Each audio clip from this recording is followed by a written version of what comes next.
Welcome to day 4. Yesterday, we took a significant step in completing all of our conditions on the official VA form. But now, we're going to do something even more critical. We're going to give your claim a voice. We're going to give it a soul. This form right here, the statement in support of claim, is your single greatest weapon in the entire process. Why? This is where you get to talk directly with the VA rater. This is where you fill in the details and tell the story that cold, black, and white medical records can't. This is how you explain how your injuries happened and why you believe they are service-connected. A well-written personal statement can be a difference between rejection and acceptance. So today, I'm going to give you detailed step-by-step instructions on how to write a kick-butt personal statement that gets your claims approved. Section 1, the why, the purpose of your statement. You have to understand the person rating your claim is looking at a stack of papers all day. They see a diagnosis from a doctor and a line from your service record. They are unaware of the story behind it. Your statement connects those two dots. It builds the bridge. Your statement needs to answer 3 simple questions for the rater. What was your health like before the event? What specific event or circumstance in service caused your disability? How does this disability affect your life today? That's it. We're writing a clear, concise, and factual story that makes it easy for the rater to say, I see, approved. Section 2, how, step-by-step instructions. Let's break down the structure of the winning statement. Step 1, introduction. Start by clearly stating that what you are claiming. I'm writing this statement in support of my claim for service connection for my lower back condition. Simple and direct. Step 2, before picture. In 1 or 2 sentences, describe your physical condition before the event. For example, before I joined the Marines, I was a high school athlete with no history of back problems. This establishes a healthy baseline. Step 3, the in-service event. This is the core of your statement.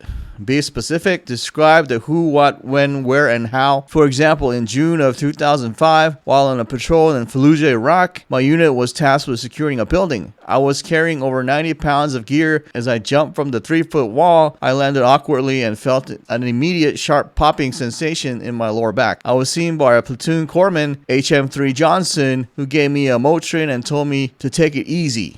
Step 4, after picture, symptom and impact. Describe the progression of the symptoms and most importantly, how they impact your life now. For example, the pain from that day has never gone away. It has worsened into a constant deep ache with frequent muscle spasms because of this back pain. I could no longer sit for more than 20 minutes without a severe pain, which affects my ability to work at a desk. I can't lift my children, I can't sleep through the night, and I've become depressed as a result of the chronic pain. Okay, what I'm going to do is I'm going to provide you with a worksheet to work out all these pain points and how it's affecting your life. So make sure you go into the lesson area and download it and go work on it today, okay? Print it out. Section 3, your easy button, the statement template. Now, I know staring at a blank page can be intimidating, so to make this as easy as possible for you, I've prepared a kick butt personal statement template worksheet for you. This lesson is available as a downloadable document. It's a fill-in-the-blank guide and worksheet that walks you through every section I just described. You can use this template or worksheet to craft your statements for each of your disabilities. It takes all the guesswork out of it. It makes it super easy for you. Your mission is to download that template and worksheet and write one powerful statement for each disability you're claiming. Yes, one for your back, one for your tinnitus, one for your migraine. Each one gets its own story. This is your testimony. This is your truth. Let's get it on paper. And I'll see you in the next lesson.